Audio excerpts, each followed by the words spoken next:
Que les bénédictions soient. Et j'ai parlé de la franc-maçonnerie et la création de la pyramide, ou bien l'adaptation de la pyramide par les francs-maçons modernes. Et les prédications ont été signalées, bloquées. Moi, je suis un mystique.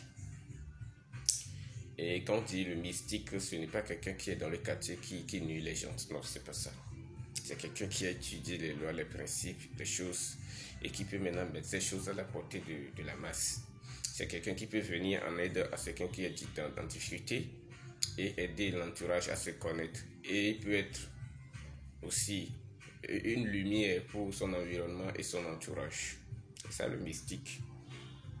Le mystique, c'est quelqu'un qui a traversé les mystères pour être mystique.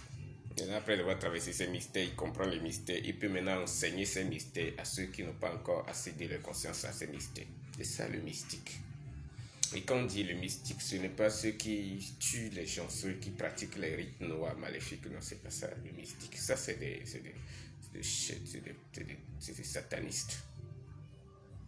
Je disais tantôt que la franc-maçonnerie,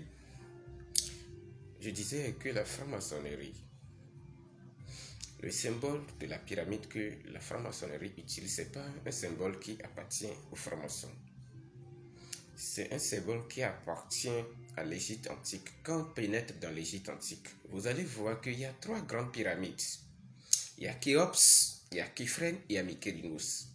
Mais dans la franc-maçonnerie, dans l'évolution de l'être, tout le monde a le droit d'aller au sommité, c'est-à-dire qu'à la sommité de la pyramide, c'est-à-dire que tout le monde a le droit d'évoluer, pour monter, pour aller plus haut. Mais tout le monde n'a pas le pouvoir spirituel pour arriver au sommet de la pyramide. Pourquoi? Parce que certains ne sont pas développés spirituellement. Et une fois emprunté le chemin de l'élévation, ils sont confrontés à certains obstacles et ils abandonnent, ils délaissent. Certains, ils essaient de monter pour aller au sommet de la pyramide et ils retombent pour revenir en bas, en attendant encore le moment propice pour une nouvelle ascension. Donc, le symbole de la pyramide, c'est un symbole universel, c'est un symbole égyptien, c'est un symbole qui a d'affinité avec certains chiffres de la Kabbale, certains chiffres de la théosophie, de la mathématique sacrée, de la géométrie sacrée. Ce symbole fusionne avec beaucoup de choses. Et quand nous allons essayer de décortiquer ce que c'est que la pyramide, vous allez voir que c'est la perfection de notre univers. Et on peut utiliser ce symbolisme pour atteindre la perfection. Mais le problème est que la plupart de certaines personnes parlent des symboles sans comprendre les symboles. Or, les symboles sont l'expression silencieuse de Dieu.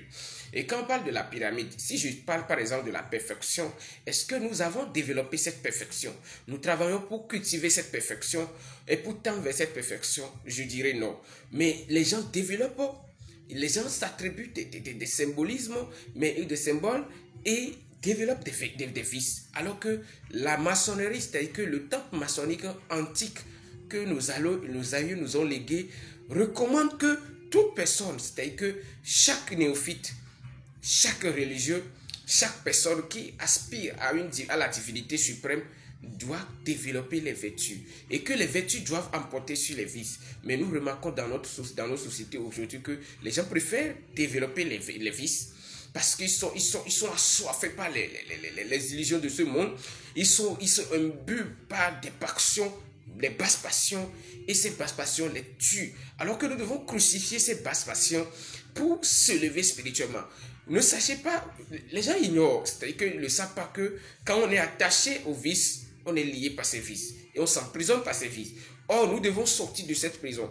Nous devons nous libérer, nous détacher. Et là, il faut avoir la connaissance. Il faut avoir les âmes libératrices, les âmes qui peuvent vous permettre de vous libérer et d'être vraiment heureux en vous. On ne peut pas s'emprisonner par des lois inférieures et être heureux. Je vais revenir sur comment utiliser la pyramide. Je dis que la pyramide, c'est un symbole qui appartient à l'Égypte antique. Et vous allez voir les 3 grandes pyramides de l'Égypte antique, Khéops, Khéphren et Mykérinos, sont orientées vers des étoiles très sacrées dans l'univers. Et ces étoiles influencent ces pyramides. Et c'est pourquoi il y a des grands rituels qui sont orientés vers ces étoiles. Parce que ces étoiles contribuent aussi au pouvoir de la pyramide. Je vais y revenir. perdre